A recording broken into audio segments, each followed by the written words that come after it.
my credit card's maxed, my credit line's maxed. My mom should have been retiring next year.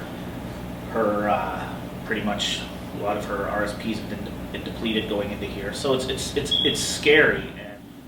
Now I'm going to take my mask off here, so Dr. Davila and Meritori, please don't give me a ticket. Now there's no fear here in the Irv pub of anybody contracting coronavirus from me, since there's nobody in the pub.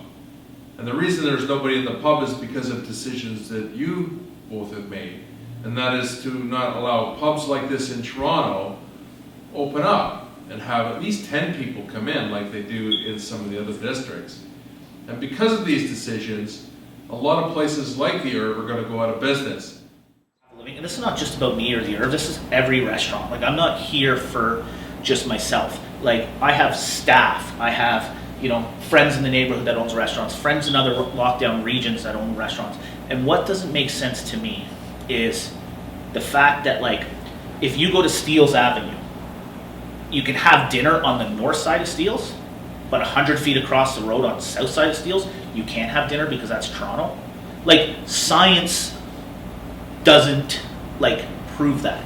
The other thing that is really bothersome to me is they say, we have data from restaurants, we have data. You don't have data, because I have over 1,300 tracing forms behind my bar right now that are still in a binder. I've reached out to many other restaurants and they've assured me they still have all theirs. So you haven't collected that data, that tracing from us. So for us, is that just like a show for you guys to make it look like the government, make it look like they're doing something? Because in reality, all that did was took time out of our pockets that we have to pay for the supplies to do that.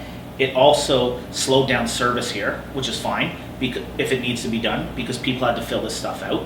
It also angered some guests that we were trying to get their information, but we made it clear that if you want to dine in here, you need to wear a mask.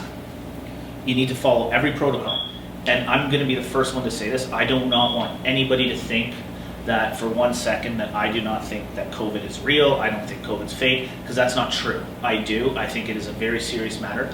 However, I'm not asking the government to lift COVID protocols when they come into the restaurant. If they want people to wear masks or staff to wear masks, tracing forms, we're good with all that. We'll promote that and we'll keep it to the highest standard. But we need the ability to make a living while doing it. And I just don't understand, what I can't understand is my patio can't be open right now, but there can be 200 people outside in a line at Costco, okay? There's nobody in Costco or Walmart or Home Depot monitoring social distancing in the aisleways. That doesn't happen because I've been there. I've done my research, I've gone out to do this stuff.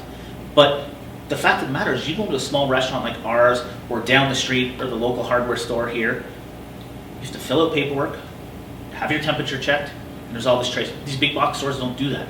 So how are they better off or contributing better to this than we are? And I think for me, one of the biggest things that is frustrating to me is these people in government that are at a higher level of the decision makers, they come from wealth, they come from privileged families. Like Meritori's dad is a lawyer, law firm, the Ford family has money, for Dr. Davila to go through medical school, that's probably $100,000, $200,000 for them to do that. So they have this money, so they don't actually understand the impact of what they're doing and their decisions are.